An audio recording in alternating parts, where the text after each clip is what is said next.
El día que encontré la medalla de la hermana Clara entre las pertenencias del director del hospital, supe que mi vida cambiaría para siempre.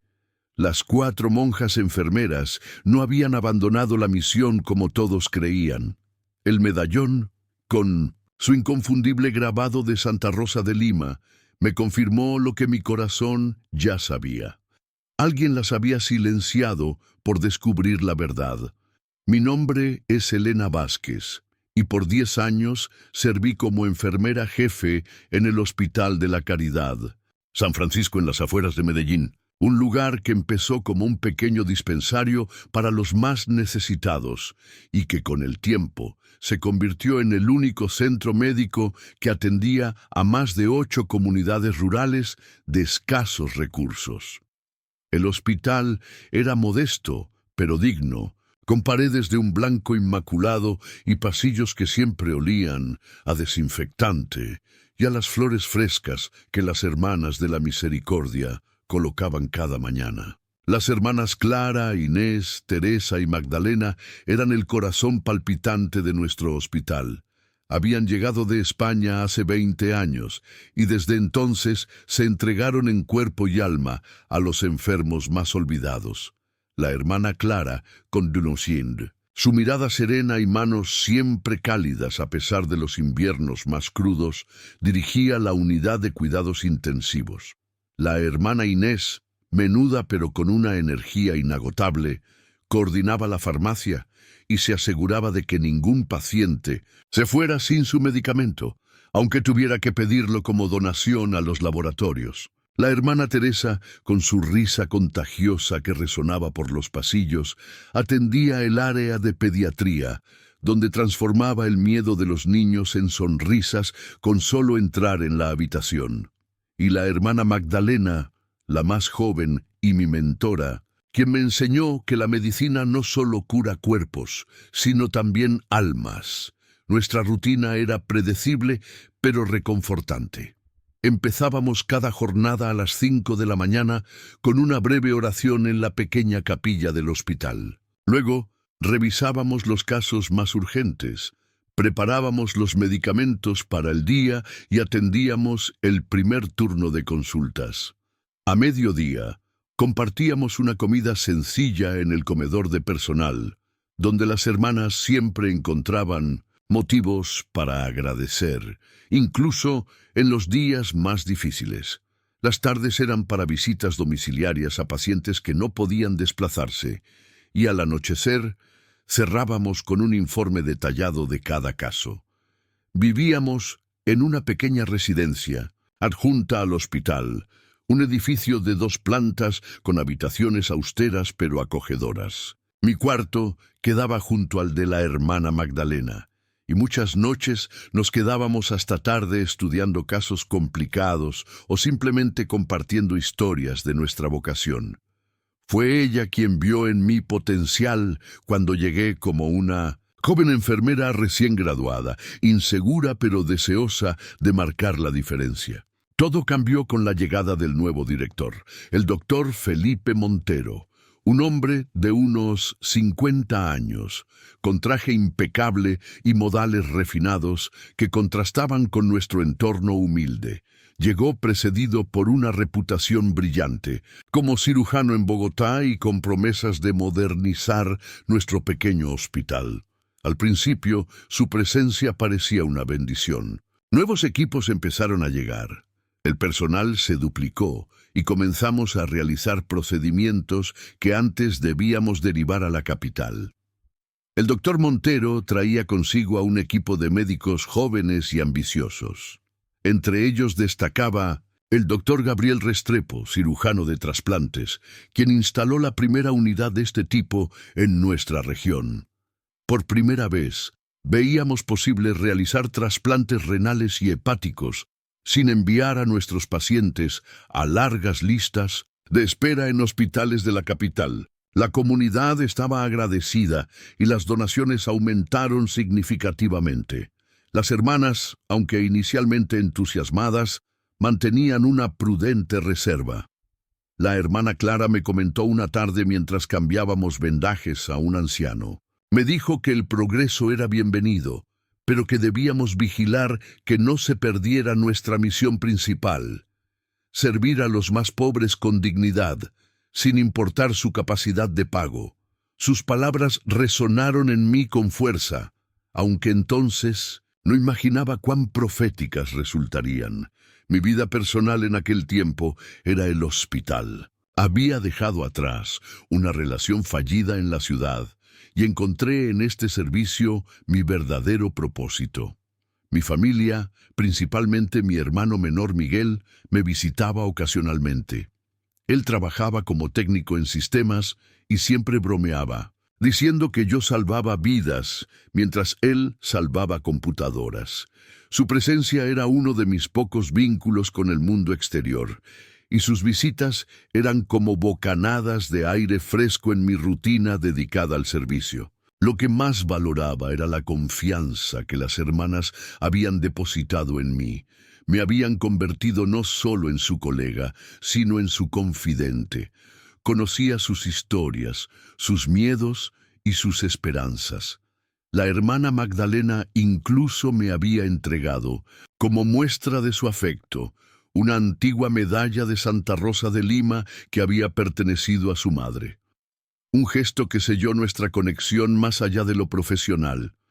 Esa medalla, que llevaba grabado en el reverso un mensaje en latín sobre la misericordia, se convirtió en mi talismán, mi recordatorio constante de por qué había elegido este camino. Lo que no sabía entonces era que ese mismo hospital que consideraba mi hogar, ese lugar de sanación y esperanza, ocultaba en sus entrañas un secreto tan oscuro que cambiaría no solo mi vida, sino la de todos los que lo cruzaran, y que las hermanas, en su incansable búsqueda de la verdad y la justicia, pagarían el precio más alto por intentar proteger a los más vulnerables. Los primeros indicios de que algo no estaba bien comenzaron aproximadamente 6 meses después de la llegada del doctor Montero. Pequeñas anomalías que, vistas de forma aislada, podían atribuirse a errores administrativos o coincidencias desafortunadas. Pacientes que desaparecían de nuestros registros sin explicación, historias clínicas que se extraviaban, medicamentos que llegaban en cantidades menores a las solicitadas. Recuerdo claramente el caso de Martín Suárez, un joven campesino de 22 años que ingresó con una insuficiencia renal aguda. Según nuestros protocolos, debía comenzar diálisis mientras esperaba un posible trasplante. La hermana Inés y yo lo preparamos para su primer tratamiento, pero a la mañana siguiente su cama estaba vacía. Cuando pregunté al personal del turno nocturno, me informaron que había sido trasladado a un hospital en Bogotá por orden directa del doctor Montero. No había documentación del traslado ni consentimiento firmado por su familia. Cuando mencioné esta irregularidad a la hermana Clara, ella me miró con una expresión que nunca había visto en su rostro. Me dijo en voz baja que no era el primer caso. Me contó que la hermana Inés llevaba semanas notando discrepancias en el inventario de medicamentos inmunosupresores, aquellos utilizados en pacientes trasplantados para evitar el rechazo del órgano. La cantidad que salía de la farmacia era mayor que la registrada en las historias clínicas de nuestros pacientes oficiales. Las hermanas comenzaron una investigación discreta. La hermana Teresa, aprovechando su acceso a los archivos como responsable de estadísticas hospitalarias, descubrió una serie de ingresos de pacientes extranjeros, principalmente norteamericanos y europeos, que no figuraban en los registros oficiales enviados al Ministerio de Salud. Estos pacientes ocupaban una sección del nuevo ala de cirugía, con acceso restringido incluso para gran parte del personal. Una noche, la hermana Magdalena me pidió que la acompañara a revisar unos expedientes en la oficina del doctor Restrepo. Me dijo que necesitaba mi ayuda para entender algunos términos médicos específicos. Entramos con la excusa de buscar el historial de un paciente crítico. Mientras ella vigilaba la puerta, yo revisé rápidamente los documentos sobre su escritorio. Lo que encontré me heló la sangre. Eran listas de nombres organizados en 2 columnas. En una, nombres locales con grupos sanguíneos y compatibilidad de tejidos. En la otra, nombres extranjeros con cantidades exorbitantes de dinero anotadas al lado. Cuando le mostré los documentos a la hermana Magdalena, ella sacó su teléfono y fotografió discretamente las páginas. Me dijo que debíamos salir de allí inmediatamente. En el pasillo, con voz apenas audible, me explicó que sus sospechas se confirmaban.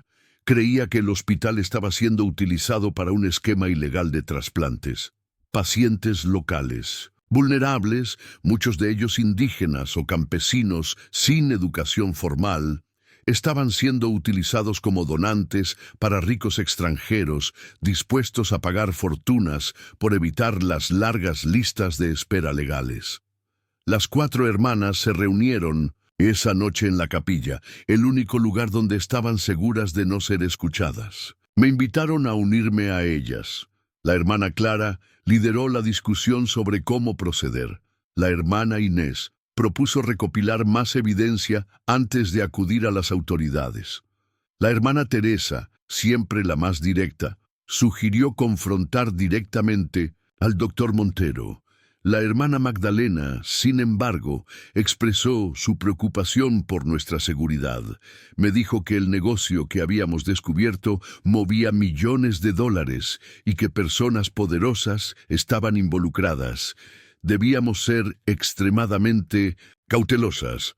Durante las semanas siguientes, las hermanas y yo recopilamos meticulosamente evidencia. Fotografiamos documentos, registramos conversaciones, anotamos irregularidades. La hermana Inés descubrió un patrón en los medicamentos.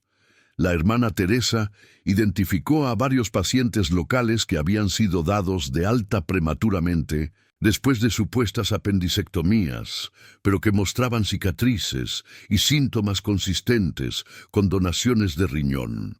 La hermana Clara, utilizando su autoridad como jefa de enfermeras, logró acceder brevemente a la zona restringida y confirmó que allí se recuperaban pacientes extranjeros que habían recibido trasplantes recientes.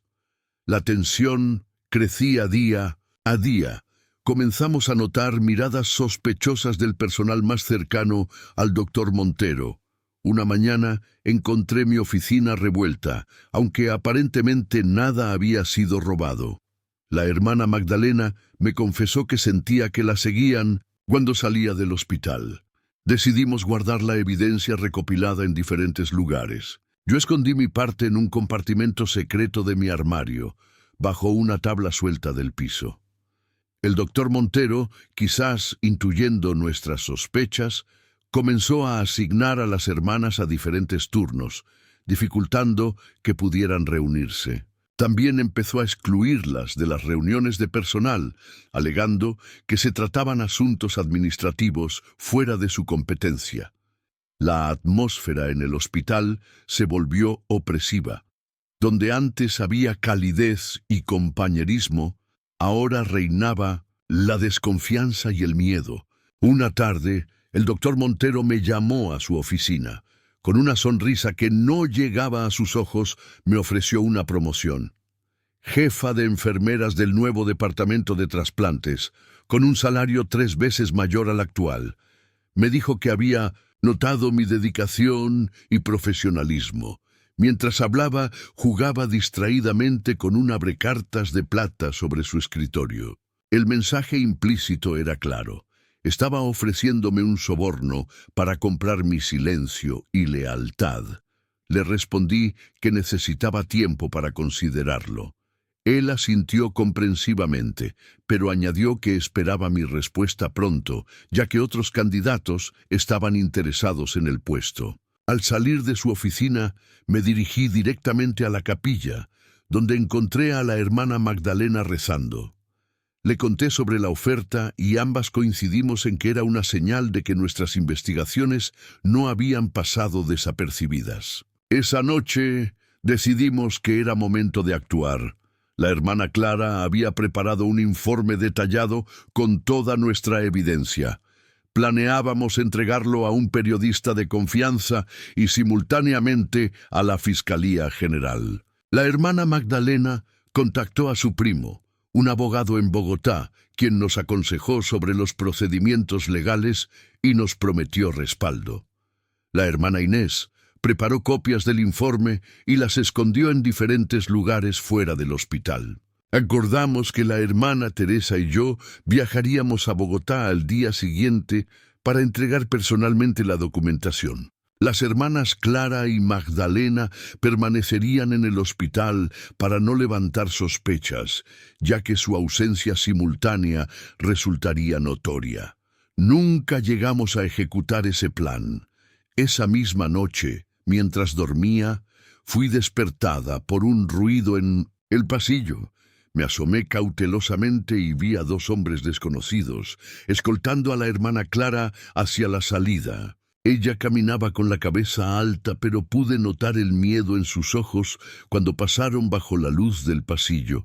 Instintivamente quise intervenir, pero una mano se posó sobre mi boca.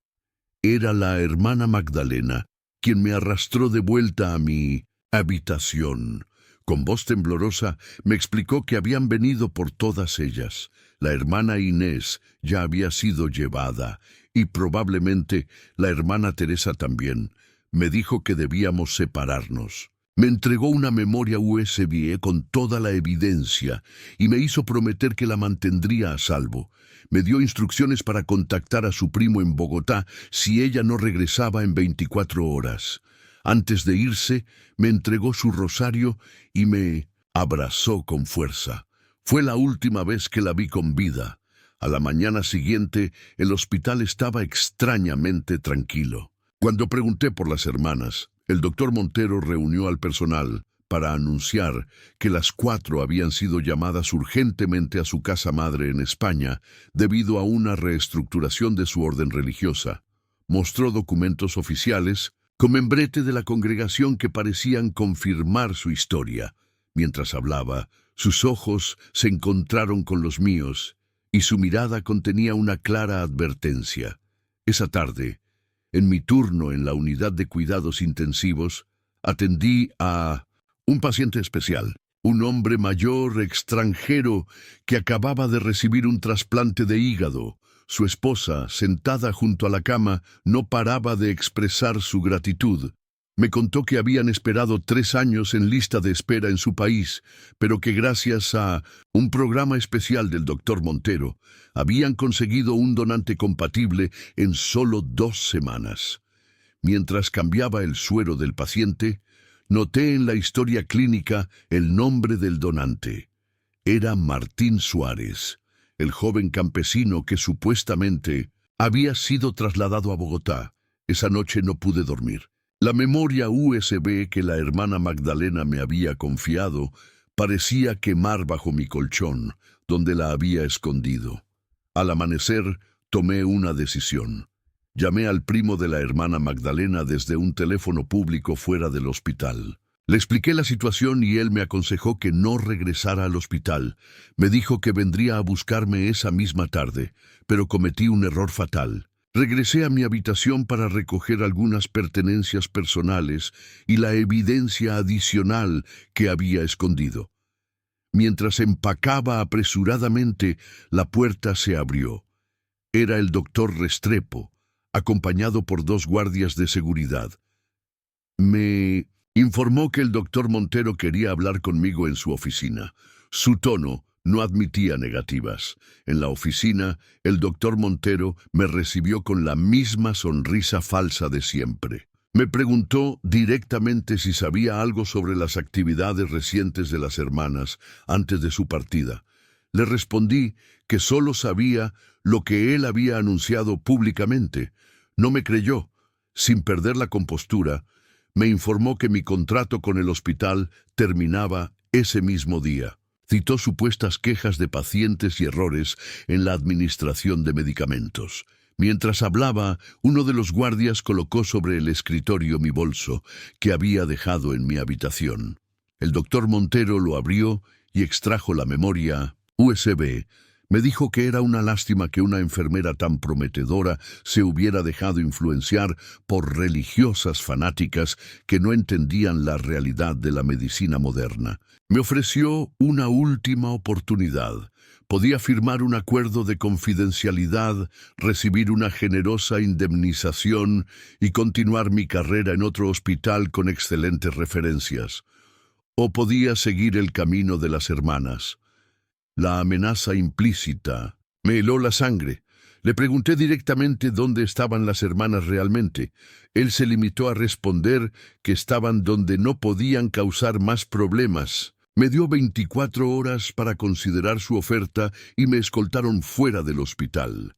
Mientras salía, alcancé a ver al doctor Restrepo supervisando la entrada de un nuevo paciente extranjero por una puerta lateral. Nuestras miradas se cruzaron brevemente y pude ver en sus ojos algo que interpreté como culpa o tal vez remordimiento. Esa noche me refugié en casa de mi hermano Miguel. Le conté todo lo sucedido, aunque omití algunos detalles para no ponerlo en peligro. Él insistió en que debíamos acudir a la policía inmediatamente, pero yo sabía que necesitábamos más que mis palabras. Sin la evidencia de la memoria USB, sería mi palabra contra la de un respetado médico con conexiones poderosas. A la mañana siguiente recibí una llamada del abogado, primo de la hermana Magdalena. Me informó que había llegado a Medellín y quería reunirse conmigo urgentemente. Acordamos encontrarnos en una cafetería céntrica. Cuando llegué, él ya estaba allí, acompañado por un hombre mayor que no reconocí. Me presentó a Ramón Gutiérrez, sepulturero del cementerio municipal colindante con el hospital. La historia que Ramón me contó cambió todo. Una noche, aproximadamente 3 semanas atrás, presenció cómo varios hombres transportaban 4 bultos grandes, del tamaño de cuerpos humanos, hacia un mausoleo abandonado en la sección más antigua del cementerio. Intrigado y sospechando un entierro ilegal, regresó al día siguiente y escuchó golpes y voces femeninas provenientes del interior. Asustado, no se atrevió a intervenir directamente, pero comenzó a dejar agua y alimentos cerca de una pequeña ventilación del mausoleo. Una mañana encontró una nota escrita en un trozo de tela. Era de la hermana Clara, implorando ayuda y explicando que las 4 habían sido secuestradas por descubrir un esquema ilegal de tráfico de órganos en el hospital. Ramón, temiendo por su propia seguridad, no sabía a quién acudir hasta que vio en el periódico local la noticia del nombramiento del primo de la hermana Magdalena como nuevo fiscal regional. Reconoció el apellido y decidió contactarlo. El abogado me explicó que había visitado discretamente el mausoleo la noche anterior. Confirmó que 2 de las hermanas seguían con vida, aunque en condiciones deplorables.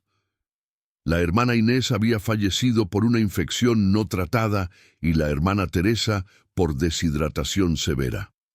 Las hermanas Clara y Magdalena sobrevivían gracias a la ayuda clandestina de Ramón y habían convertido su prisión en un improvisado santuario donde rezaban por sus hermanas fallecidas y por las víctimas del esquema criminal. La rabia, el dolor y la impotencia me abrumaron. Las lágrimas corrían por mi rostro mientras escuchaba los detalles de su sufrimiento. El abogado me explicó que necesitaban más evidencia concreta antes de poder actuar legalmente. Sin la memoria USB y con el hospital aparentemente funcionando con normalidad, sería difícil justificar una intervención oficial. Fue entonces cuando tomé la decisión que cambiaría el curso de mi vida y la de muchos otros. Le dije al abogado que yo conseguiría esa evidencia. costara lo que costara. No permitiría que el sacrificio de las hermanas fuera en vano. No dejaría que los responsables quedaran impunes. Había llegado el momento de que alguien los hiciera pagar por todo el dolor que habían causado. Pero no imaginaba entonces hasta dónde me llevaría este camino de justicia y venganza. No sabía que tendría que descender a las mismas sombras que aquellos a quienes buscaba destruir. No sabía que para salvar a las hermanas supervivientes y a futuras víctimas tendría que convertirme en alguien que las propias hermanas quizás no reconocerían. Secuelas emocionales. Las semanas siguientes a mi encuentro con el abogado y el sepulturero fueron un descenso a un abismo emocional que nunca había experimentado. Pasaba las noches en vela, atormentada por pesadillas, donde veía a las hermanas suplicando ayuda desde las profundidades de aquel mausoleo olvidado. Durante el día me consumía una mezcla tóxica de culpa, rabia y miedo que me paralizaba. Mi hermano Miguel se convirtió en mi único apoyo. Convencí a mis padres de que había renunciado al hospital por estrés y agotamiento, pero a él le conté la verdad completa. Me ofreció quedarme en su apartamento el tiempo que fuera necesario. Convertí su pequeña sala en mi habitación y en centro de operaciones improvisado. Los primeros días los dediqué a llorar. Lloré por la hermana Inés, cuyas manos hábiles habían salvado tantas vidas con sus preparaciones farmacéuticas precisas. Lloré por la hermana Teresa, cuya risa ya no iluminaría las salas de pediatría. Lloré por las hermanas Clara y Magdalena, confinadas en aquel lugar frío y oscuro, resistiendo contra toda esperanza. Pero sobre todo, lloré por mi propia cobardía, por no haber actuado antes, por haber permitido que las cosas llegaran tan lejos. El abogado, Fernando Gutiérrez, me visitaba regularmente para informarme sobre sus discretas investigaciones. Me contó que había logrado establecer un sistema de comunicación rudimentario con las hermanas supervivientes a través de Ramón. Les hacía llegar pequeñas notas y recibía sus respuestas escritas en trozos de tela. La hermana Clara había descrito con detalle el funcionamiento del esquema criminal y los nombres de varios implicados. Esta información era valiosa, pero insuficiente para una acción legal inmediata sin pruebas documentales. Intentamos diferentes vías oficiales. Fernando presentó una denuncia anónima ante la Fiscalía por la desaparición de las hermanas, pero fue desestimada rápidamente cuando el hospital presentó los supuestos documentos oficiales de su traslado a España. Contactó con la casa, madre de la congregación en Madrid, pero le informaron que no tenían conocimiento de ningún traslado y que, según sus registros, las 4 hermanas seguían asignadas al Hospital San Francisco. Sin embargo, cuando intentaron comunicarse oficialmente con las autoridades colombianas, recibieron respuestas evasivas y burocráticas. La frustración crecía con cada intento fallido.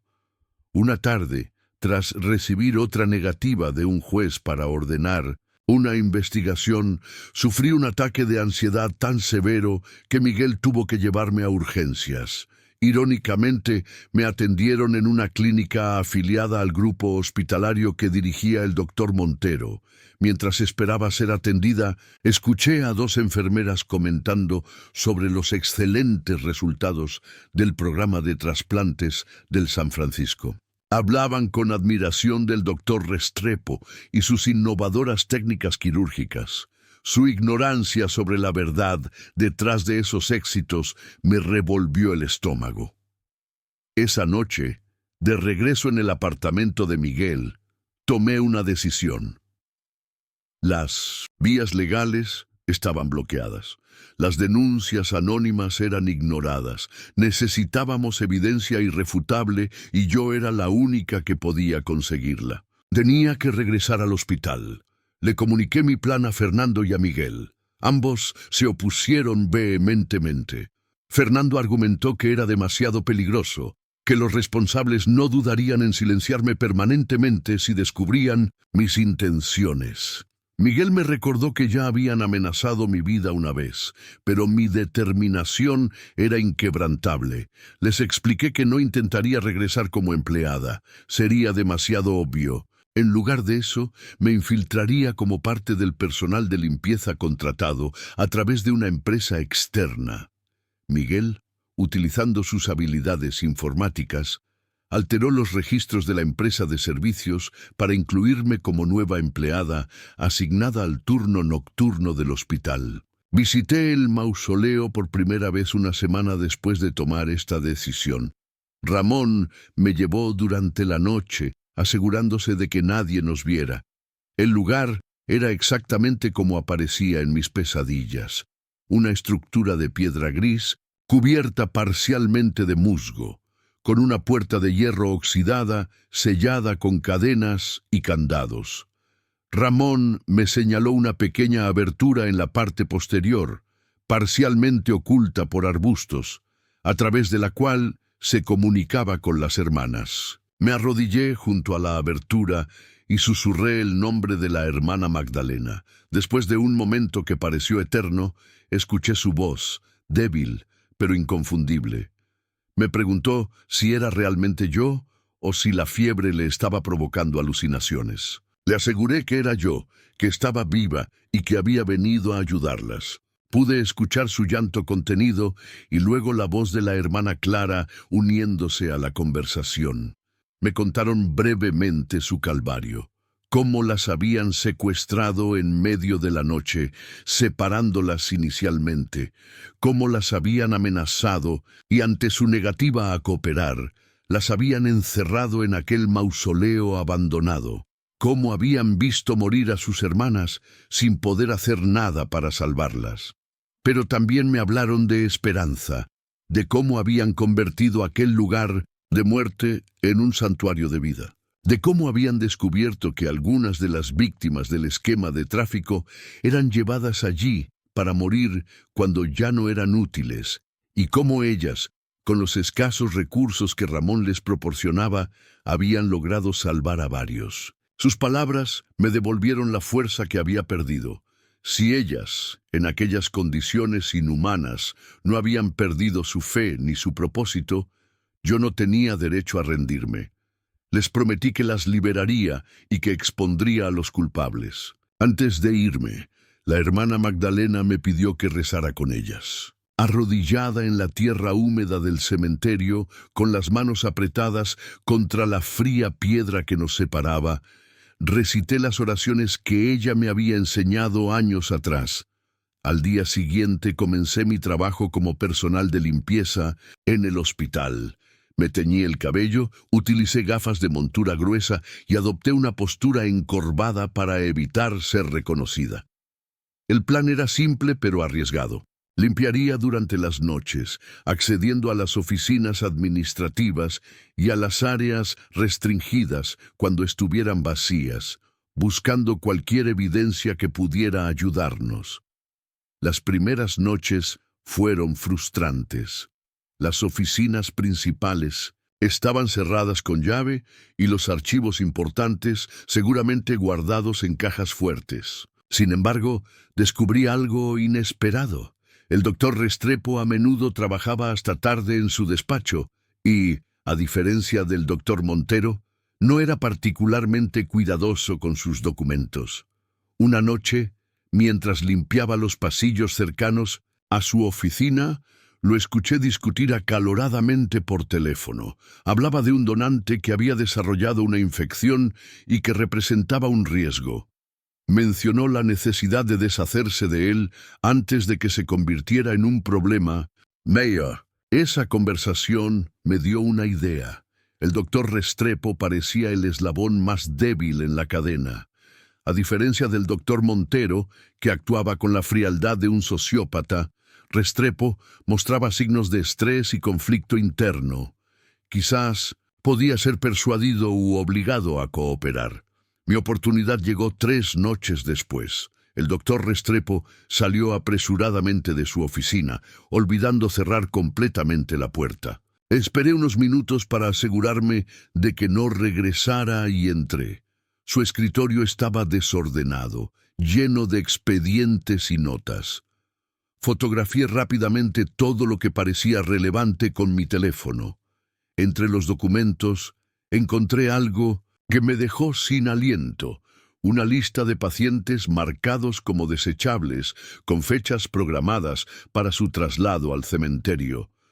Uno de ellos estaba señalado para esa misma noche. Salí de la oficina justo cuando escuché pasos acercándose. Me escondí en un armario de suministros y vi pasar al doctor Restrepo, acompañado por 2 enfermeros que transportaban una camilla con un paciente sedado. Los seguí a distancia hasta una salida trasera que daba directamente al cementerio.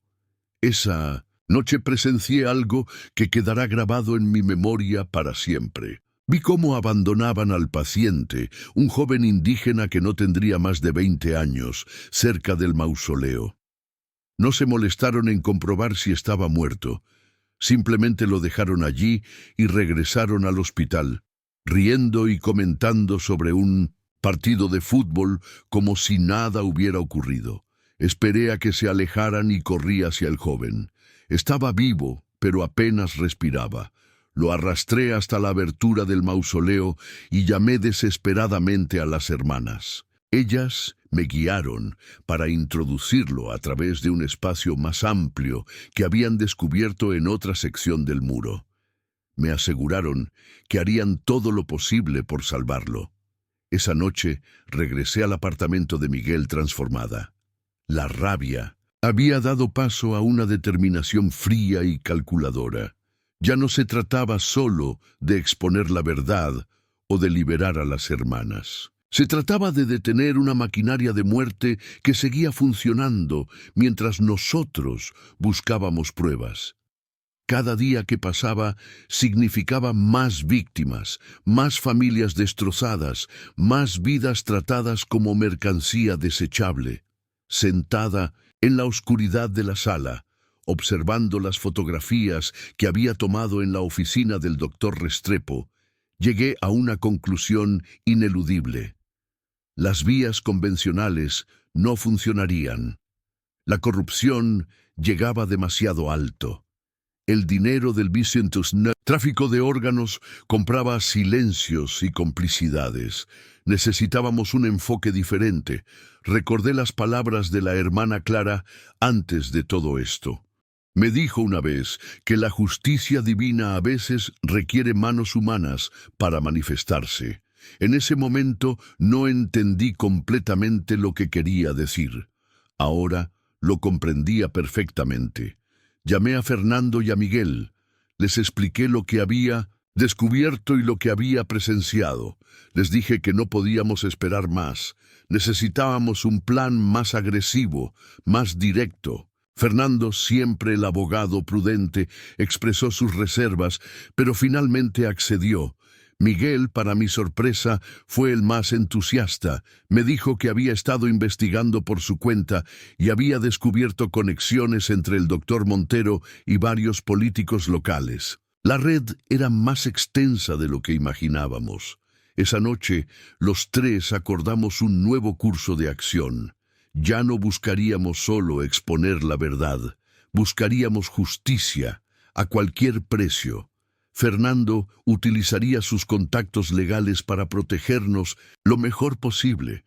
Miguel aportaría sus conocimientos técnicos, y yo, que conocía el hospital y a sus protagonistas mejor que nadie, sería la punta de lanza de nuestra operación. Antes de separarnos, Miguel me preguntó si estaba segura de querer seguir este camino.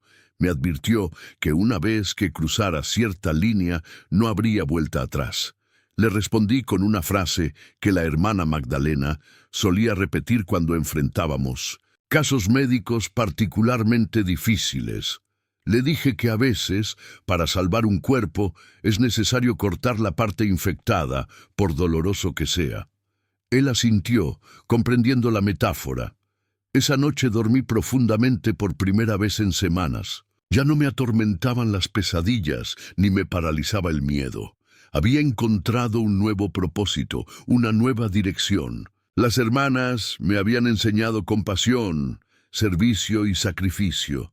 Ahora yo les enseñaría a sus verdugos el significado de la justicia. El plan comenzó a tomar forma en mi mente mientras dormía. Despertaría antes del amanecer y comenzaría los preparativos. No sería fácil ni rápido, pero tenía algo que mis oponentes no tenían, la verdad de mi lado y nada que perder. Ellos tenían dinero, poder e influencia. Yo tenía determinación, conocimiento interno y una causa justa. La partida estaba a punto de comenzar, y esta vez yo dictaría las reglas. Durante las siguientes 2 semanas, nuestro pequeño grupo se transformó en una unidad de inteligencia perfectamente coordinada. Cada uno asumió un rol específico según sus habilidades.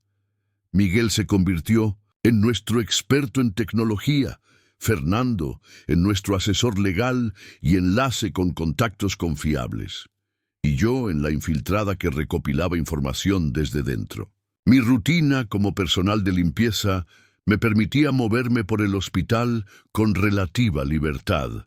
Aprovechaba cada oportunidad para fotografiar documentos, escuchar conversaciones y mapear los movimientos del personal involucrado.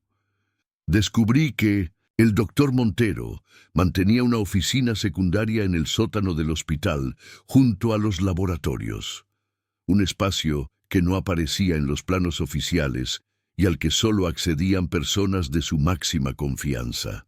Fernando utilizó sus contactos para identificar a algunos de los pacientes extranjeros que habían recibido trasplantes en el hospital. Logró localizar a 3 de ellos, ya de regreso en sus países. Uno accedió a hablar confidencialmente. Nos confirmó que había pagado $500,000 por un trasplante de riñón, todo en efectivo. Le habían asegurado que el órgano provenía de un donante voluntario bien remunerado, pero nunca se le permitió conocerlo. Nos proporcionó copias de su documentación, que no coincidía con los registros oficiales del hospital. Miguel se enfocó en seguir el rastro del dinero. Utilizando técnicas que prefirió no explicarme en detalle, logró acceder a registros bancarios que mostraban transferencias sospechosas a cuentas en paraísos fiscales vinculadas indirectamente al doctor Montero y a varios miembros de la junta directiva del hospital. También descubrió que una fundación aparentemente benéfica servía como fachada para recibir donaciones que realmente financiaban el esquema criminal. Simultáneamente, mantuve mis visitas nocturnas al mausoleo. Las hermanas Clara y Magdalena se habían convertido en nuestras aliadas más valiosas. A pesar de su debilidad física, su mente seguía aguda. Me proporcionaron nombres, fechas y procedimientos específicos que habían presenciado antes de su secuestro. También me hablaron de las víctimas que habían logrado salvar. 6 personas en total, todas ellas utilizadas como donantes y luego desechadas cuando desarrollaron complicaciones. Las mantenían ocultas en diferentes secciones del mausoleo, que resultó ser mucho más amplio de lo que parecía desde el exterior, con criptas y pasadizos antiguos. Con toda esta información, comenzamos a diseñar un plan más concreto. Necesitábamos evidencia irrefutable que pudiera presentarse ante autoridades que estuvieran fuera del alcance de la influencia del doctor Montero. Necesitábamos testimonios directos de víctimas dispuestas a hablar. Y necesitábamos un mecanismo para proteger a todos los involucrados, especialmente a las hermanas y a los pacientes que habían salvado. Un elemento crucial del plan surgió de una conversación con Ramón, el sepulturero. Me contó que el doctor Restrepo ocasionalmente visitaba el cementerio solo, generalmente al amanecer. Caminaba entre las tumbas durante aproximadamente media hora y luego regresaba al hospital.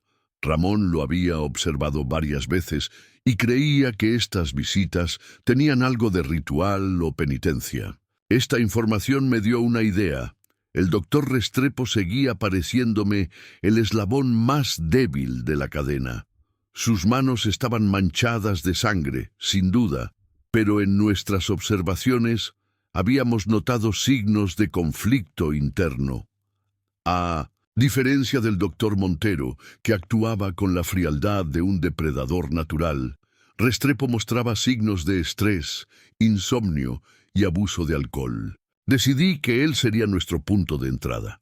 Elaboré un plan para abordarlo durante una de sus visitas matutinas al cementerio. Miguel se encargaría de seguirlo y confirmar el patrón de sus visitas. Fernando prepararía documentos legales que pudieran ofrecerle cierta protección a cambio de su cooperación. Yo sería quien lo confrontaría. Paralelamente, comencé a identificar a otros empleados del hospital que podrían estar involucrados, pero no por elección propia. Personal que había sido coaccionado o engañado para participar en el esquema. Encontré a 3 enfermeras y un técnico de laboratorio que mostraban signos de incomodidad o miedo cuando interactuaban con el doctor Montero o entraban a las áreas restringidas. Decidí acercarme a una de las enfermeras, Lucía Mendoza, con quien había trabajado brevemente antes de mi despido. La abordé fuera del hospital, en un café cercano donde la había visto almorzar varias veces. Al principio se mostró sorprendida y asustada de verme. Le aseguré que solo quería hablar. Después de algunos rodeos, confirmó mis sospechas. Sabía que algo ilegal ocurría en el hospital, pero temía por su trabajo y su seguridad.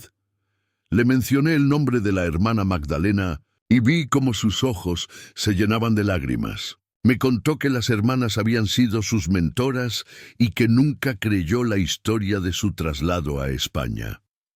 Le ofrecí protección a cambio de información y, aunque dudosa, acordó pensar en mi propuesta. A medida que recopilábamos más información y reclutábamos aliados potenciales, nuestro plan tomaba forma. Decidimos estructurarlo en 3 fases. La primera consistiría en asegurar testimonios y evidencia documental suficiente. La segunda en contactar con periodistas y autoridades de confianza a nivel nacional, fuera del alcance de la influencia local del doctor Montero. La tercera, la más arriesgada, involucraría la liberación de las hermanas y los pacientes ocultos en el mausoleo. Para la primera fase necesitábamos acceso a la oficina secreta del doctor Montero en el sótano. Lucía, que finalmente accedió a ayudarnos, nos proporcionó información vital sobre los sistemas de seguridad y los horarios del personal. Nos confirmó que el doctor Montero guardaba una copia de seguridad de todos los registros reales en un disco duro en esa oficina. También nos informó de una reunión importante programada para la semana siguiente, donde estarían presentes todos los miembros clave del esquema para discutir la expansión de sus operaciones. Miguel desarrolló un plan para acceder remotamente a las cámaras de seguridad del hospital. Utilizando el acceso Wi-Fi que Lucía nos proporcionó, logró crear una brecha en el sistema que nos permitiría monitorear los movimientos en tiempo real y, si era necesario, manipular temporalmente las grabaciones. También preparó dispositivos de grabación ocultos que podríamos utilizar para documentar confesiones o conversaciones incriminatorias. Fernando, por su parte, estableció contacto con un fiscal federal conocido por su integridad y su lucha contra la corrupción. Sin revelar todos los detalles, le informó que estábamos recopilando evidencia sobre un caso grave de tráfico de órganos. El fiscal mostró interés y prometió confidencialidad, pero advirtió que necesitaría pruebas contundentes para intervenir. Una pieza inesperada se añadió a nuestro plan cuando la hermana Clara nos informó, a través de Ramón, que uno de los pacientes que habían salvado era un médico extranjero. El doctor Thomas Weber, un cirujano alemán, había venido a Colombia para aprender sobre el programa de trasplantes del Hospital San Francisco. Al descubrir la verdad, intentó denunciarlo y fue drogado y utilizado como donante. Las hermanas lo habían encontrado abandonado, con un riñón extraído y una infección severa. Lo habían tratado con los escasos recursos disponibles. Y ahora, aunque débil, estaba dispuesto a testificar. Con todos estos elementos, diseñamos un plan detallado. La operación comenzaría con mi confrontación al doctor Restrepo durante una de sus visitas matutinas al cementerio. Dependiendo de su reacción, procederíamos de una u otra forma. Si cooperaba, lo utilizaríamos para acceder a información y áreas restringidas. Si se negaba, implementaríamos el plan alternativo, que involucraba a Lucía, facilitándonos acceso durante la reunión programada.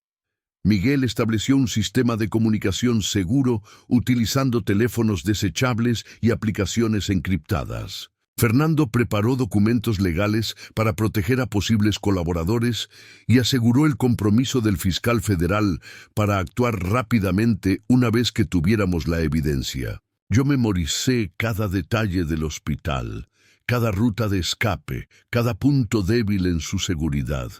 Una noche, mientras revisábamos los últimos detalles de nuestro plan, Miguel expresó su preocupación por mi seguridad. Me preguntó si realmente estaba preparada para enfrentar a personas que no habían dudado en secuestrar y asesinar para proteger sus intereses. Le mostré algo que había estado llevando conmigo desde que comenzó todo esto.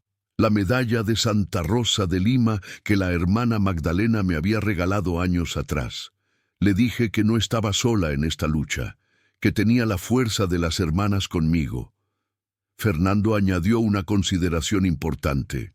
Me recordó que nuestro objetivo principal era exponer la verdad y salvar vidas, no buscar venganza personal. La justicia verdadera vendría a través del sistema legal, por imperfecto que fuera. Le aseguré que entendía la diferencia, aunque, en mi corazón, sabía que la línea entre justicia y venganza se había vuelto cada vez más difusa para mí. La noche anterior al inicio de nuestra operación, visité por última vez el mausoleo. Las hermanas Clara y Magdalena rezaron conmigo, bendijeron nuestro plan y me recordaron que sin importar lo que ocurriera, la verdad siempre encuentra su camino hacia la luz. La hermana Magdalena me entregó algo a través de la pequeña abertura. Era un rosario que había pertenecido a la hermana Inés. Me dijo que lo llevara conmigo como protección y recordatorio de por quién luchábamos realmente. Regresé al apartamento de Miguel y dormí profundamente, con el rosario aferrado en mi mano. Mañana comenzaría todo. Mañana enfrentaría al doctor Restrepo y daría el primer paso en nuestro plan. Mañana empezaría el camino hacia la justicia que las hermanas merecían. Al amanecer, me desperté antes de que sonara la alarma. Vestí con ropa sencilla pero formal. Quería que el doctor Restrepo me viera como una profesional, no como la mujer de la limpieza que había sido en las últimas semanas. Guardé el rosario en mi bolsillo y la medalla de Santa Rosa alrededor de mi cuello, oculta bajo mi blusa. Miguel me acompañó hasta 2 cuadras del cementerio y luego se posicionó estratégicamente para monitorear los alrededores. Con el corazón acelerado pero la mente clara, entré al cementerio justo cuando los primeros rayos del sol comenzaban a iluminar las lápidas. Ramón me había informado que el doctor Restrepo generalmente llegaba a las 6:15 de la mañana. Faltaban 10 minutos. Me ubiqué cerca de la tumba que él solía visitar según nuestras observaciones y esperé. El destino, que había sido tan cruel con las hermanas, parecía ahora estar de nuestro lado. El doctor Restrepo llegó puntualmente, solo y visiblemente cansado. Llevaba flores blancas que colocó sobre una lápida sencilla. Se arrodilló, inclinó la cabeza y permaneció así varios minutos. Cuando finalmente se incorporó, me acerqué silenciosamente por detrás. Le dije su nombre y vi cómo se tensaba completamente antes de girarse. Su rostro, al reconocerme, mostró una mezcla de miedo y resignación, como si hubiera estado esperando este momento. Le dije simplemente que sabía todo sobre las hermanas, sobre el tráfico de órganos, sobre los pacientes abandonados. Su reacción me sorprendió. No negó nada, no intentó amenazarme, simplemente miró de nuevo hacia la lápida y me preguntó si conocía quién estaba enterrado allí. Me acerqué lo suficiente para leer el nombre: María Restrepo. Me explicó con voz quebrada que era su hermana, fallecida 3 años atrás, mientras esperaba un trasplante de hígado que nunca llegó. Fue su muerte lo que lo llevó a aceptar la propuesta del doctor Montero de unirse a su programa especial de trasplantes. Al principio, me dijo, realmente creyó que estaban salvando vidas, acelerando procesos burocráticos para pacientes que, como su hermana, morirían esperando en listas oficiales. Cuando descubrió la verdadera naturaleza del programa, ya estaba demasiado implicado. Me confesó que las hermanas habían acudido a él primero, creyendo que les ayudaría. En lugar de eso, las entregó al doctor Montero, una traición que lo atormentaba día y noche. Le pregunté directamente si estaba dispuesto a reparar el daño causado. Le expliqué que teníamos un plan para exponer todo el esquema y salvar a las hermanas supervivientes. Le aseguré que Fernando podría negociar cierta clemencia a cambio de su cooperación completa. Después de un largo silencio, asintió levemente. Esa mañana, en aquel cementerio donde yacían tantas víctimas no reconocidas, reclutamos al aliado más valioso para nuestra causa. El doctor Restrepo no solo accedió a cooperar, sino que nos proporcionó información que ni siquiera habíamos imaginado. Nos habló de registros codificados, de cuentas bancarias secretas, de políticos y jueces involucrados. Nos contó sobre un programa informático oculto que llevaba el registro real de cada órgano extraído y cada paciente receptor. Antes de separarnos, le entregué uno de los teléfonos encriptados que Miguel había preparado. Le di instrucciones precisas sobre cómo proceder en los próximos días y le advertí que sería vigilado constantemente. Como garantía de su cooperación, le pedí algo personal. Sin dudar, me entregó su anillo de bodas, diciéndome que era lo único verdaderamente valioso que poseía. Regresé al apartamento de Miguel con una mezcla de emociones contradictorias. Por un lado, la inesperada cooperación del doctor Restrepo aceleraba considerablemente nuestro plan. Por otro lado, su historia me había afectado más de lo que quería admitir.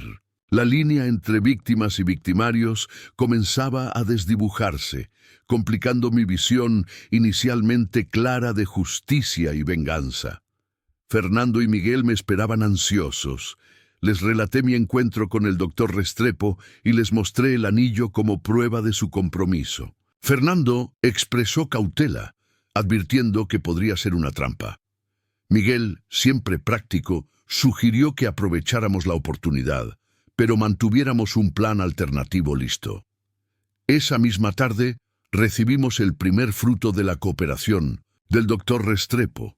A través del teléfono encriptado, nos envió fotografías de documentos que confirmaban nuestras sospechas más graves. El esquema no solo involucraba al Hospital San Francisco, sino a una red de clínicas en 3 países diferentes. Los órganos no solo provenían de pacientes vulnerables del hospital, sino también de personas secuestradas específicamente para este propósito.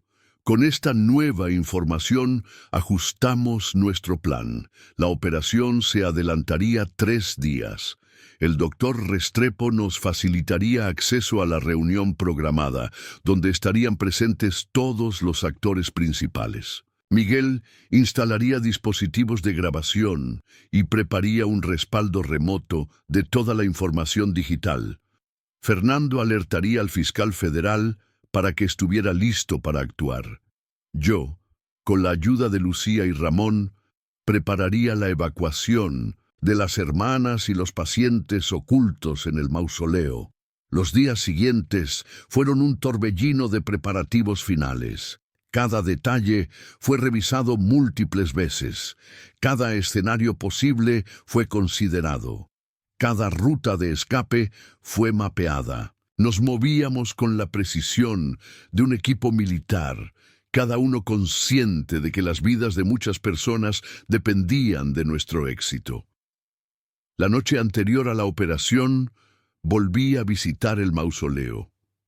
Informé a las hermanas sobre el plan de evacuación y les pedí que prepararan a los pacientes. La hermana Clara, siempre práctica, me dio instrucciones precisas sobre las condiciones médicas de cada uno y los cuidados que requerirían durante el traslado. La hermana Magdalena, siempre espiritual, me pidió que rezáramos juntas una última vez. Arrodillada junto a aquel muro frío que nos separaba, recité con ella las oraciones que me había enseñado años atrás. Cuando terminamos, me dijo algo que quedaría grabado en mi memoria para siempre. Me dijo que la verdadera prueba de nuestra fe no está en cómo enfrentamos la injusticia, sino en cómo usamos la justicia cuando finalmente la obtenemos.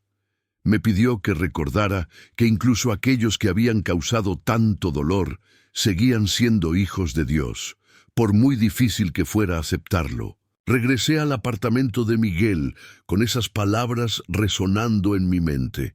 Encontré a Fernando y Miguel ultimando los detalles técnicos y legales. Nos reunimos una última vez para repasar cada paso del plan. Fernando nos recordó que una vez iniciada la operación, no habría vuelta atrás. Miguel verificó cada dispositivo y cada conexión.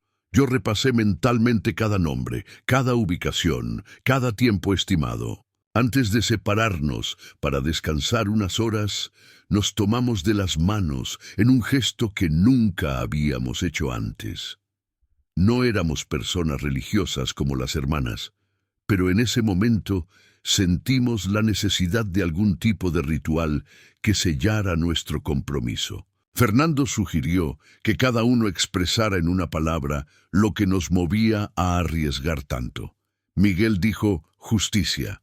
Fernando dijo verdad. Yo, después de un momento de reflexión, dije redención.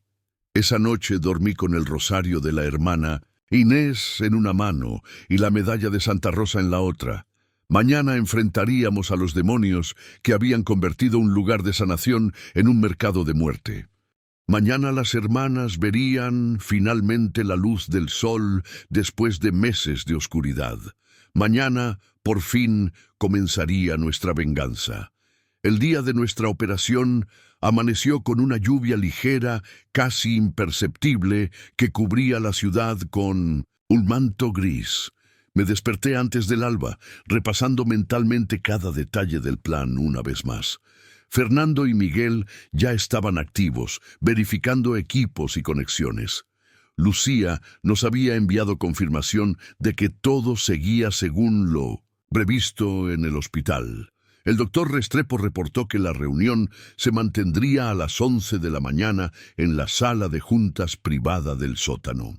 Nos vestimos con uniformes de personal de mantenimiento que Lucía había conseguido. Miguel llevaba un maletín con equipos de grabación y dispositivos para clonar datos digitales. Fernando portaba documentos legales y una identificación falsificada que le permitiría acceder al hospital como inspector de sanidad. Yo llevaba un pequeño botiquín con medicamentos básicos que podrían necesitar las hermanas y los pacientes durante la evacuación. A las 8 de la mañana, Ramón nos recibió en la entrada trasera del cementerio. Nos guió hasta el mausoleo, donde realizamos una inspección final del plan de evacuación. Habíamos identificado una sección del muro posterior que podía ser removida sin causar un colapso estructural. Miguel había traído herramientas especiales para este propósito. Una vez abierta la brecha, trasladaríamos a las hermanas y los pacientes a 3 vehículos que esperarían en un camino secundario, fuera de la vista de las cámaras de seguridad del hospital. Dejamos a Ramón preparando el área y nos dirigimos al hospital. Entramos por separado, en intervalos de 15 minutos, utilizando diferentes accesos. Yo fui la primera, usando mi identidad como personal de limpieza. Una vez dentro, me dirigí al vestuario donde encontré a Lucía esperándome. Me entregó las llaves de acceso al sótano y me informó que el doctor Montero acababa de llegar, de un humor particularmente tenso. Según nuestro plan, Miguel entraría a continuación y se dirigiría a la sala de control de seguridad. Gracias a los códigos proporcionados por el doctor Restrepo, podría acceder al sistema y crear un bucle en las grabaciones de ciertas áreas críticas. Fernando sería el último, presentándose en recepción como parte de una inspección sanitaria sorpresa, lo que le daría acceso a varias áreas del hospital. A las 9:30 recibí confirmación de que Miguel había logrado acceder al sistema de seguridad. A las 9:45, Fernando reportó que estaba en posición, realizando su supuesta inspección en el primer piso. El doctor Restrepo confirmó que los participantes de la reunión comenzaban a llegar y que todo parecía normal. A las 10:15 me dirigí al sótano siguiendo la ruta que habíamos memorizado, evitando las cámaras que Miguel no había podido manipular. Llegué a la oficina secreta del doctor Montero y, utilizando las llaves proporcionadas por Lucía, entré sin dificultad. El espacio era sorprendentemente amplio, más un laboratorio que una oficina tradicional. Contenía equipos médicos, refrigeradores con muestras biológicas y varias computadoras. Siguiendo las instrucciones del doctor Restrepo, accedí al ordenador principal utilizando la contraseña que nos había proporcionado. Conecté el dispositivo que Miguel había preparado para clonar los datos y comencé a fotografiar documentos. En físicos, encontré exactamente lo que buscábamos: registros detallados de cada trasplante ilegal, información sobre donantes y receptores, montos pagados, comisiones distribuidas. La evidencia era abrumadora y explícita. Mientras el dispositivo completaba la clonación de datos, descubrí algo que no esperábamos: un cajón cerrado con llave que, según las notas del doctor Restrepo, no debería estar allí. Utilizando técnicas básicas que Miguel me había enseñado, logré abrirlo. Contenía una carpeta etiquetada Hermanas de la Misericordia. Dentro encontré fotografías de las 4 hermanas tomadas en el mausoleo, fechadas semanalmente como algún tipo de registro macabro. Las más recientes mostraban solo a las hermanas Clara y Magdalena, confirmando el fallecimiento de las otras 2. Junto a las fotografías había objetos personales de cada una: rosarios, crucifijos y algo que me dejó sin aliento: la medalla de Santa Rosa de Lima que yo había visto tantas veces en el cuello de la hermana Magdalena. El hallazgo me dejó momentáneamente paralizada. La medalla que yo llevaba, idéntica a esta, había sido un regalo de la hermana Magdalena años antes de su secuestro. Pero entonces, ¿cómo había llegado esta a manos del doctor Montero? La respuesta me golpeó con fuerza. Las medallas eran un par, probablemente regalo de la madre de la hermana Magdalena a sus 2 hijas.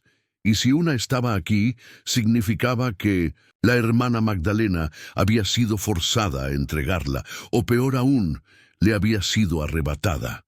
Un ruido en el pasillo me devolvió a la realidad. Guardé rápidamente la medalla en mi bolsillo, desconecté el dispositivo de clonación y me escondí detrás de un armario justo cuando la puerta se abrió. Era el doctor Montero, quien aparentemente había olvidado algo. Recogió una carpeta del escritorio y salió sin notar mi presencia. Esperé unos minutos antes de salir. Según nuestro plan, debía dirigirme ahora a una posición cercana a la sala de juntas, donde el doctor Restrepo habría instalado previamente micrófonos adicionales. En el camino, me comuniqué con Miguel para confirmar que la clonación había sido exitosa. Me informó que estaba recibiendo los datos en tiempo real y que Fernando estaba ya en posición cerca de la salida que utilizaríamos para la evacuación. Llegué a mi punto de observación a las 10:50, justo a tiempo para ver entrar a los últimos participantes de la reunión. El doctor Montero, el doctor Restrepo, 3 médicos más que no reconocí, el director administrativo del hospital y 2 hombres de traje que, según nuestras investigaciones, eran representantes de una empresa farmacéutica que servía como fachada para el lavado de dinero. La reunión comenzó puntualmente a las 11. Desde mi posición podía ver parcialmente el interior a través de una ventana pequeña en la puerta. El doctor Restrepo había colocado su teléfono estratégicamente sobre la mesa, aparentemente apagado, pero en realidad transmitiendo todo a Miguel. El doctor Montero abrió la sesión con un informe sobre los resultados financieros del último trimestre. Habló abiertamente de órganos vendidos, precios negociados, sobornos pagados a funcionarios. La naturalidad con la que discutían el comercio de vidas humanas era escalofriante. A las 11:15 recibí la señal de Miguel. Tenía suficiente material grabado. Era momento de pasar a la siguiente fase. Me dirigí rápidamente hacia la salida que daba al cementerio, donde me reuniría con Fernando para comenzar la evacuación del mausoleo. En el camino me crucé con Lucía, quien me informó que 2 guardias de seguridad estaban realizando una inspección no programada en el área que debíamos atravesar. Tomamos una ruta alternativa, más larga pero menos vigilada. Finalmente llegamos a la puerta trasera donde Fernando nos esperaba. Los 3 nos dirigimos rápidamente al mausoleo, donde Ramón ya había comenzado a debilitar la sección del muro que habíamos identificado. Con las herramientas que Miguel había proporcionado, logramos abrir una brecha suficiente para que una persona pudiera pasar agachada. Fernando entró primero, seguido por mí. Lucía y Ramón permanecieron afuera, vigilando. El interior del mausoleo era exactamente como lo habían descrito las hermanas, pero verlo con mis propios ojos fue impactante. Un espacio frío y húmedo, iluminado apenas por algunas velas. En el centro, un altar improvisado con una cruz hecha de ramas. A los lados, espacios divididos con sábanas viejas que servían como habitaciones separadas para los pacientes. En el fondo, las hermanas Clara y Magdalena nos esperaban, junto al doctor Weber y otros 5 pacientes en diversos estados de recuperación. El reencuentro con las hermanas fue emotivo, pero breve. No había tiempo para lágrimas o explicaciones detalladas. Les informé rápidamente sobre nuestro plan de evacuación. Fernando comenzó a organizar a los pacientes según su condición, preparándolos para el traslado. El doctor Weber, aunque débil, se ofreció a ayudar con los casos más delicados. Salí momentáneamente para coordinar con Lucía y Ramón la llegada de los vehículos. Fue entonces cuando recibí un mensaje alarmante de Miguel. La reunión había terminado antes de lo previsto y el doctor Montero había notado irregularidades en el sistema de seguridad.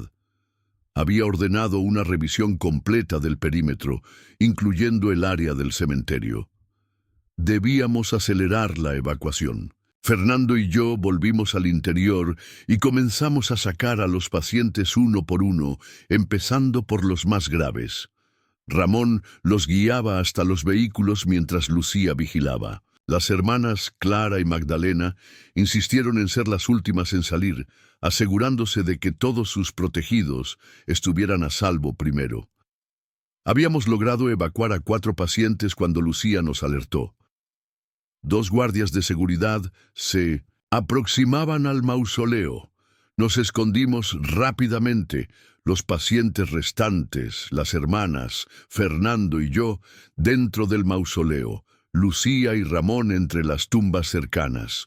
Los guardias inspeccionaron el exterior del mausoleo sin demasiado entusiasmo. Estaban a punto de marcharse cuando uno de ellos notó la brecha que habíamos abierto.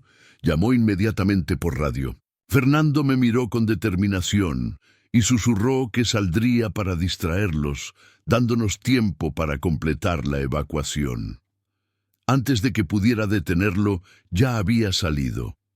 Desde mi posición pude ver cómo se presentaba ante los guardias como inspector sanitario, mostrando su identificación falsificada.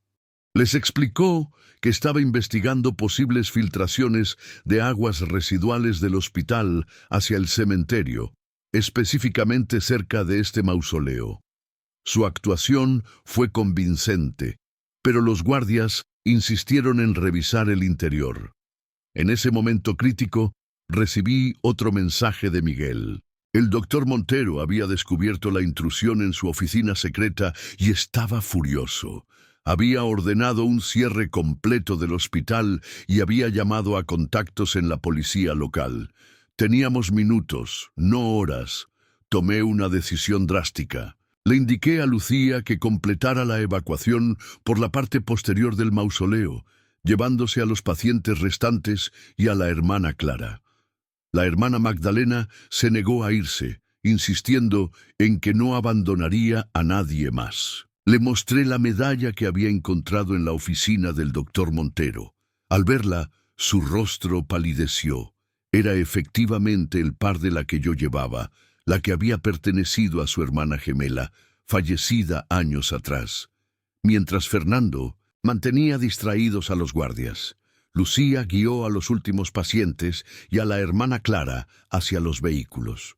La hermana Magdalena y yo permanecimos ocultas, esperando la oportunidad de salir. Fernando finalmente convenció a los guardias de que lo acompañaran a inspeccionar otra área del cementerio, alejándolos del mausoleo. Cuando parecía que podríamos escapar sin más complicaciones, escuchamos el inconfundible sonido de varios vehículos aproximándose. Miré por una grieta en el muro y vi 3 coches negros estacionando cerca. Del primero descendió el doctor Montero, seguido por 2 hombres con aspecto de guardaespaldas. Del segundo y tercero salieron varios hombres armados. Claramente no eran policías regulares. La hermana Magdalena me tomó del brazo y me guió hacia un pasaje estrecho que no habíamos notado antes. Era una especie de túnel, probablemente una antigua conexión con las catacumbas del cementerio. Me explicó que habían descubierto esta ruta recientemente, pero no la habían utilizado por temor a perderse en el laberinto subterráneo. Avanzamos a tientas por el oscuro pasaje, guiadas apenas por la linterna de mi teléfono. Detrás de nosotras podíamos escuchar voces y movimiento en el mausoleo. El doctor Montero había descubierto nuestro plan de evacuación y estaba furioso. Después de lo que pareció una eternidad, el túnel comenzó a ascender y finalmente llegamos a una salida parcialmente bloqueada por escombros. Con esfuerzo, logramos abrirla lo suficiente para pasar. Emergimos en una sección abandonada del cementerio, lejos de donde habíamos comenzado. Desorientadas, intentamos ubicarnos. Recibí un mensaje de Miguel informándome que Fernando había sido detenido por los hombres del doctor Montero, pero que Lucía había logrado escapar con los pacientes y la hermana Clara. Me proporcionó coordenadas para un punto de encuentro alternativo. Mientras nos dirigíamos hacia allí, esquivando tumbas y manteniéndonos fuera de vista, la hermana Magdalena me explicó algo crucial. El doctor Weber había logrado documentar secretamente las operaciones ilegales antes de ser descubierto. Había ocultado esta información en un servidor remoto, accesible mediante una contraseña que solo él y las hermanas conocían. Esta evidencia adicional podría ser determinante para nuestro caso. Llegamos al punto de encuentro, un pequeño mausoleo familiar en el extremo opuesto del cementerio. Allí nos esperaba Miguel con un vehículo. Nos informó que los pacientes y la hermana Clara habían sido trasladados a una clínica segura fuera de la ciudad, bajo la protección del fiscal federal contactado por Fernando. Sin embargo, Fernando mismo seguía en manos del doctor Montero. Debíamos tomar una decisión difícil. Miguel sugirió que la hermana Magdalena fuera llevada inmediatamente a un lugar seguro, mientras él y yo intentábamos rescatar a Fernando. La hermana se negó categóricamente. Nos recordó que ya había abandonado a 2 hermanas que murieron en cautiverio. No abandonaría a nadie más. Con su característica determinación, propuso un plan alternativo. Regresaríamos al hospital, pero no para un rescate directo. Utilizaríamos la información del Dr. Weber para acceder remotamente al servidor del hospital y transmitir toda la evidencia, incluyendo lo que estaba ocurriendo en ese mismo momento, a múltiples medios de comunicación y autoridades federales simultáneamente. Miguel rápidamente adaptó nuestro plan. Desde su vehículo, equipado con tecnología especializada, podía conectarse a la red del hospital si lográbamos aproximarnos lo suficiente sin ser detectados. La hermana Magdalena nos guió por caminos secundarios, hasta un edificio abandonado que ofrecía vista directa al ala administrativa del hospital. Desde allí, Miguel estableció conexión con la red interna. La hermana Magdalena proporcionó las credenciales del Dr. Weber y accedimos al servidor secreto. Lo que encontramos superó nuestras expectativas. Años de registros detallados, grabaciones de cirugías ilegales, listas de pacientes víctimas, montos pagados, nombres de todos los involucrados.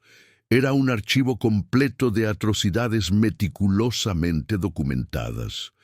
Mientras Miguel preparaba la transmisión masiva de estos archivos, recibí una llamada de Lucía. Fernando había logrado comunicarse brevemente con ella.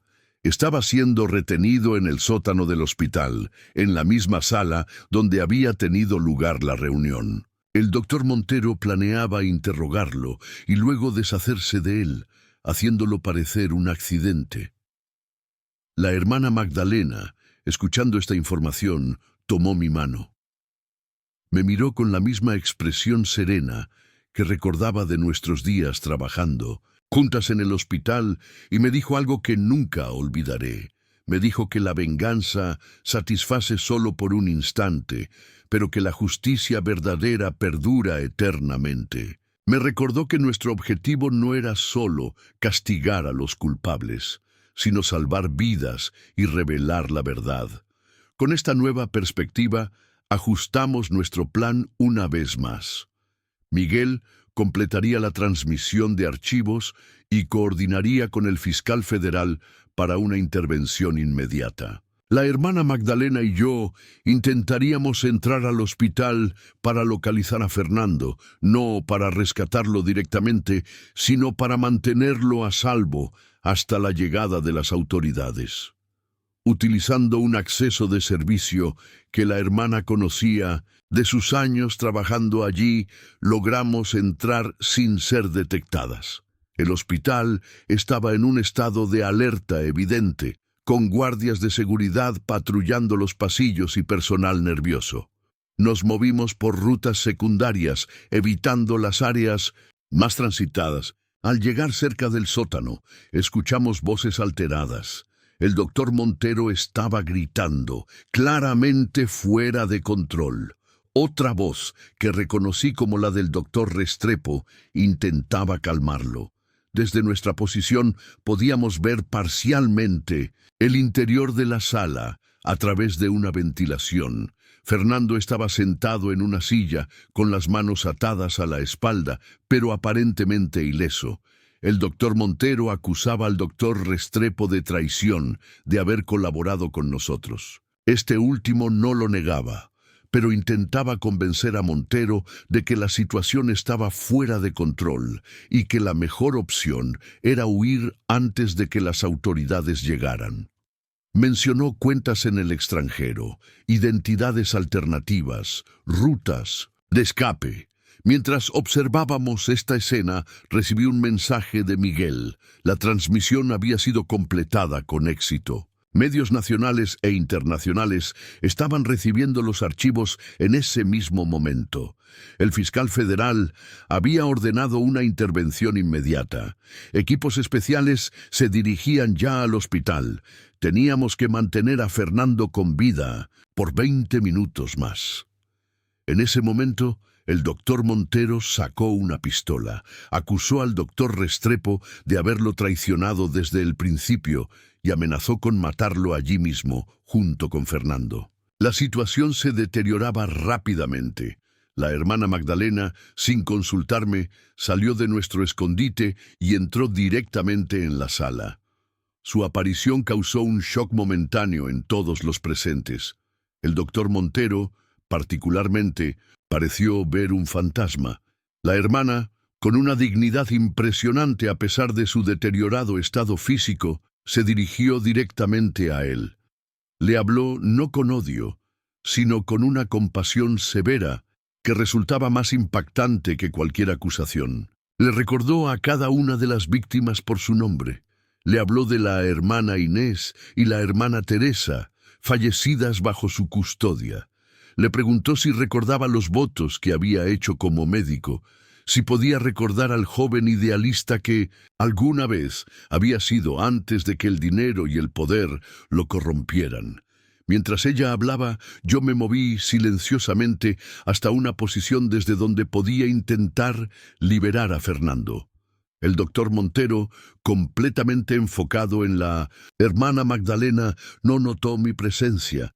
El doctor Restrepo sí me vio, pero no hizo ningún gesto que pudiera delatarme. La hermana continuó su discurso, explicándole al doctor Montero que todo había terminado, que en ese mismo instante su imperio de sufrimiento estaba siendo expuesto ante el mundo, que todas las vidas que había destruido, todos los pacientes que había tratado como mercancía, estaban finalmente obteniendo justicia. El doctor Montero, inicialmente paralizado por la sorpresa, comenzó a reaccionar con furia. Acusó a la hermana de ser una entrometida fanática que no entendía la realidad del mundo médico. Justificó sus acciones alegando que muchas más personas morirían esperando en listas oficiales que las que habían muerto en su programa. Se presentó a sí mismo como un visionario incomprendido. Mientras esta confrontación continuaba, logré acercarme a Fernando y comenzar a desatar sus manos. El doctor Restrepo, aparentando acomodar su posición, se movió estratégicamente para bloquear la visión del doctor Montero hacia nosotros. La hermana Magdalena, percibiendo lo que estábamos haciendo, intensificó su confrontación.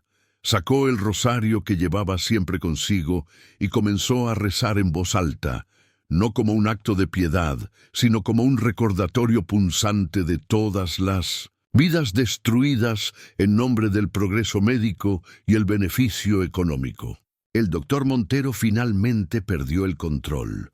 Apuntó su arma directamente hacia la hermana y gritó que la enviaría a reunirse con sus compañeras fallecidas. En ese momento crítico, el doctor Restrepo se interpuso. La bala impactó en su pecho en lugar de en la hermana.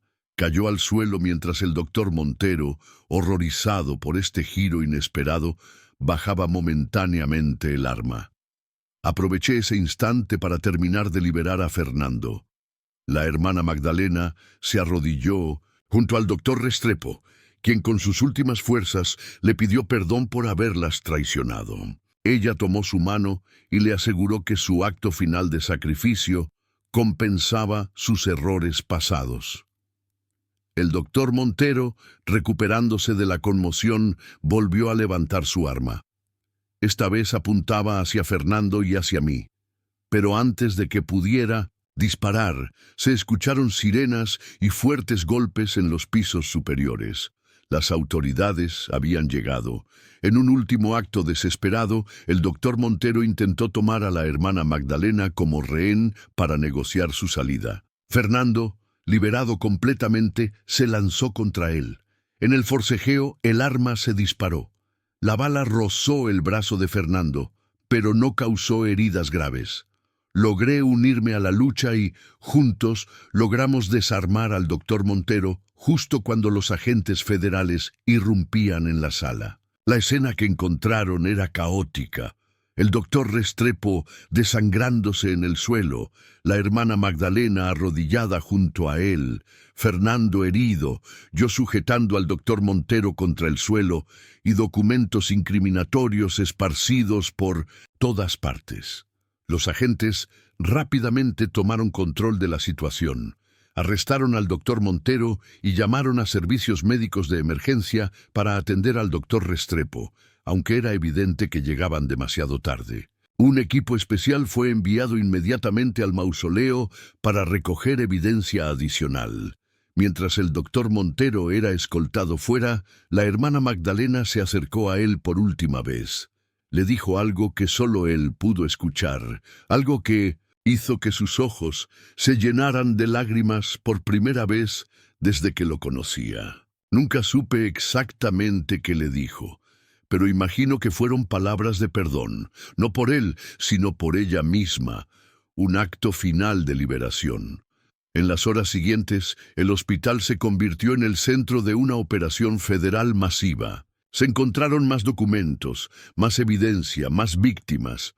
El esquema resultó ser aún más extenso de lo que habíamos imaginado. Involucraba a políticos de alto nivel, jueces, funcionarios de salud y una red internacional de tráfico de órganos. Los medios de comunicación, armados con los archivos que Miguel había transmitido, comenzaron a publicar reportajes detallados sobre el caso.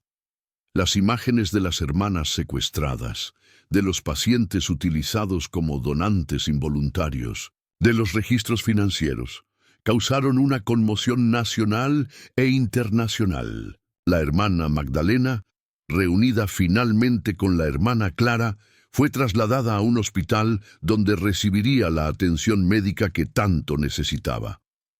Los pacientes rescatados del mausoleo fueron tratados como testigos protegidos, sus testimonios asegurando que los responsables enfrentarían toda la fuerza de la ley. Fernando, después de recibir atención por su herida superficial, comenzó a trabajar directamente con el fiscal federal para construir el caso legal. Miguel continuó su labor técnica, asegurando que toda la evidencia digital estuviera correctamente preservada y autenticada para su uso en los tribunales. Y yo, por primera vez en lo que parecía una eternidad, pude finalmente respirar. La venganza que había buscado inicialmente se había transformado en algo más grande, más importante. No era solo justicia para las hermanas, sino para todas, las víctimas pasadas y futuras de un sistema que había permitido que el dinero y el poder se antepusieran a la vida humana. La medalla de Santa Rosa de Lima que había encontrado en la oficina del doctor Montero la devolví personalmente a la hermana Magdalena. Ella la recibió con lágrimas en los ojos y me contó su historia completa. Era efectivamente un par con la que yo llevaba, regalo de su madre a ella y a su hermana gemela. Cuando su hermana falleció, le había dado una a la hermana Inés como símbolo de su nueva hermandad espiritual. El doctor Montero la había tomado como trofeo después de su muerte. Esa noche, mientras las autoridades continuaban su trabajo, me senté junto a las hermanas Clara y Magdalena en la capilla del hospital donde estaban siendo atendidas. Rezamos juntas por primera vez desde su secuestro. Rezamos por las hermanas Inés y Teresa, por el doctor Restrepo, por todas las víctimas e incluso por el doctor Montero, no por su exoneración, sino por su redención. Nuestra venganza había terminado, pero nuestro trabajo apenas comenzaba. Las hermanas habían convertido un mausoleo en un santuario de vida. Ahora nos tocaba a nosotros convertir una tragedia en un catalizador para el cambio. El sistema que había permitido estos horrores debía ser reformado. Las víctimas debían ser honradas. La verdad debía ser preservada. Y la lección más importante de las hermanas, que la compasión y la justicia pueden coexistir, debía ser recordada. Mientras salía de la capilla esa noche, llevando conmigo el peso de todo lo ocurrido, pero también la ligereza de la verdad finalmente revelada, recordé las palabras que la hermana Magdalena me había dicho años atrás, cuando apenas comenzaba mi carrera como enfermera.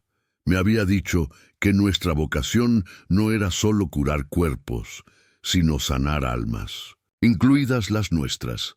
Han pasado 3 años desde aquel día lluvioso en que enfrentamos al doctor Montero y desmantelamos su red de tráfico de órganos.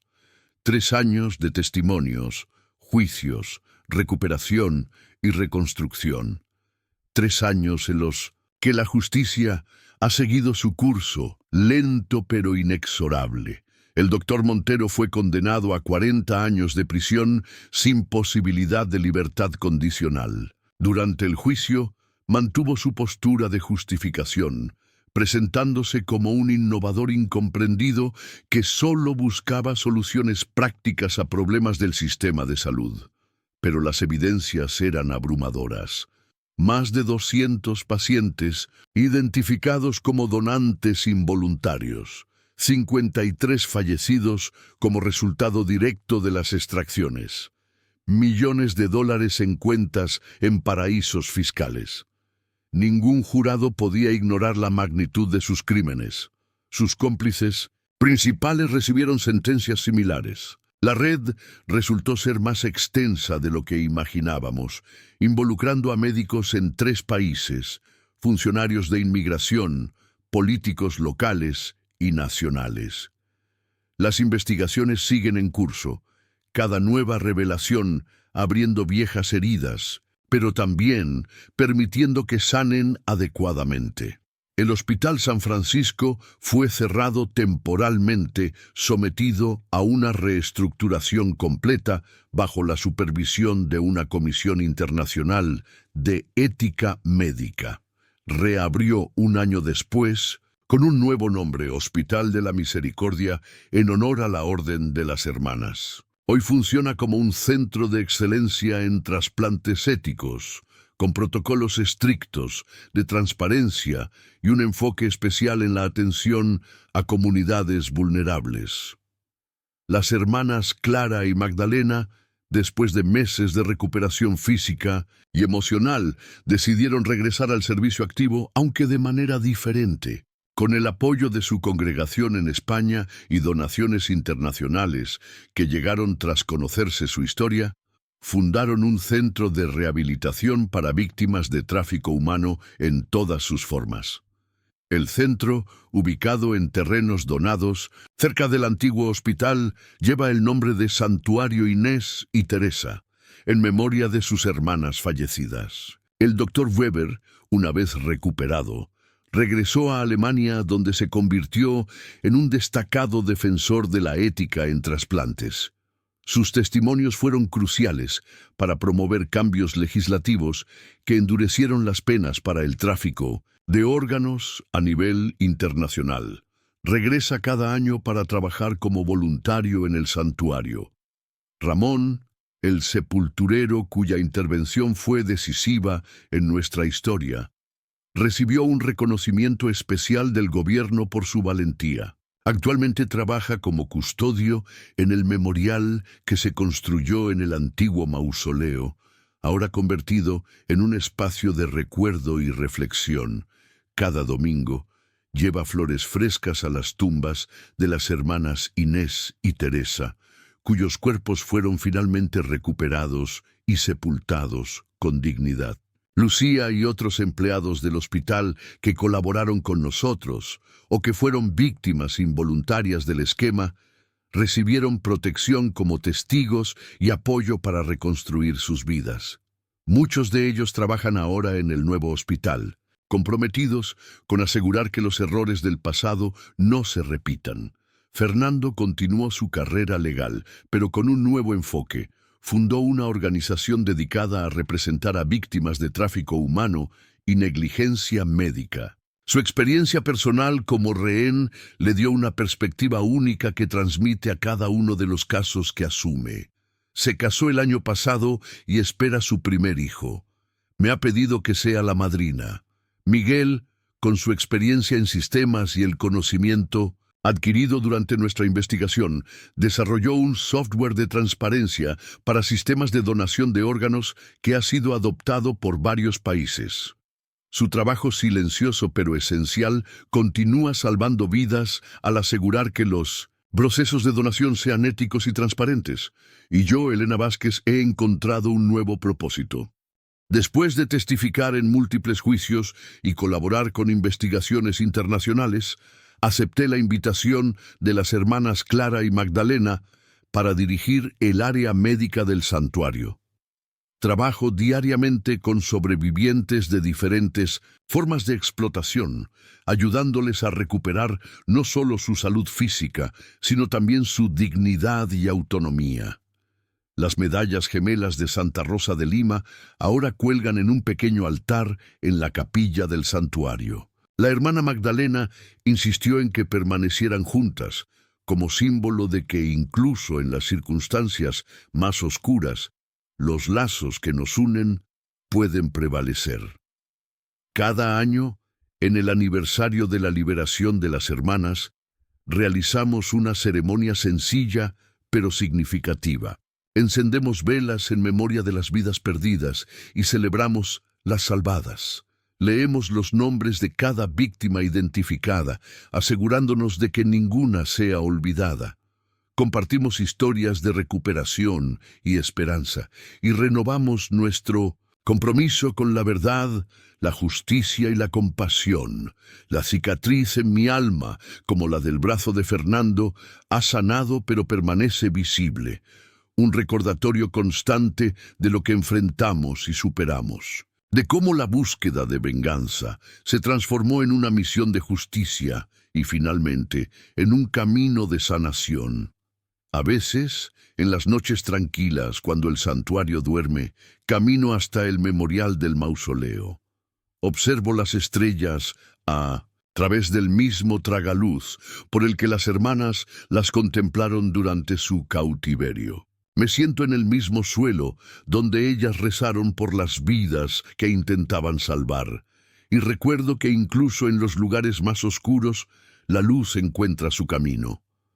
La hermana Magdalena me dijo una vez que nuestra historia no se trataba realmente de venganza, sino de redención, que cada acto de maldad puede ser contrarrestado por un acto de bondad equivalente, que cada vida destruida puede inspirar la salvación de muchas más. Creo que tenía razón, como siempre. El tráfico de órganos continúa siendo un problema global, alimentado por la desesperación de quienes necesitan trasplantes y la vulnerabilidad de quienes viven en pobreza. Nuestra victoria fue significativa, pero limitada.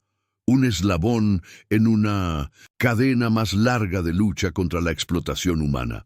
Pero cada persona que escucha nuestra historia, cada profesional médico que reafirma su compromiso ético, cada político que promueve legislación más estricta, contribuye a esa lucha. Las hermanas me enseñaron que la verdadera venganza no consiste en destruir a quienes nos han dañado, sino en construir algo mejor sobre las ruinas que dejaron. No se trata de ojo por ojo, sino de visión por visión, no de diente por diente, sino de verdad por mentira, no de muerte por muerte, sino de vida por vida. Llevo la medalla de Santa Rosa conmigo todos los días, ya no como un recordatorio de lo que perdimos, sino como un símbolo de lo que encontramos: la verdad, la justicia, y más importante aún, el propósito. Hace poco, una joven sobreviviente en el santuario me preguntó si alguna vez perdoné al doctor Montero. Le respondí con las palabras que la hermana Magdalena me dijo cuando le hice la misma pregunta. Le dije que el perdón no es un regalo que das a quien te ha herido, es un regalo que te das a ti mismo, una liberación, un acto final de poder sobre quien quiso controlarte. No sé si he alcanzado completamente ese perdón. Quizás sea un camino que recorreré por el resto de mi vida, pero sé que cada día que trabajo en el santuario, cada vida que ayudo a reconstruir, cada injusticia que ayudo a corregir, me acerca un paso más. Las 4 monjas enfermeras que desaparecieron del Hospital de la Caridad no fueron olvidadas. Su legado vive en cada paciente que atendemos, en cada verdad que defendemos, en cada vida que honramos. Su historia, nuestra historia, continúa siendo contada. No como una historia de horror, sino como un testimonio de resistencia. No como una tragedia, sino como una transformación. Y en las noches cuando la duda me asalta, cuando los recuerdos se vuelven demasiado vívidos, regreso al memorial y escucho. Escucho el eco de sus oraciones en las paredes de piedra. Escucho el susurro de esperanza que mantuvieron vivo en la oscuridad. Escucho la promesa que todas hicimos, que la luz siempre encontrará su camino.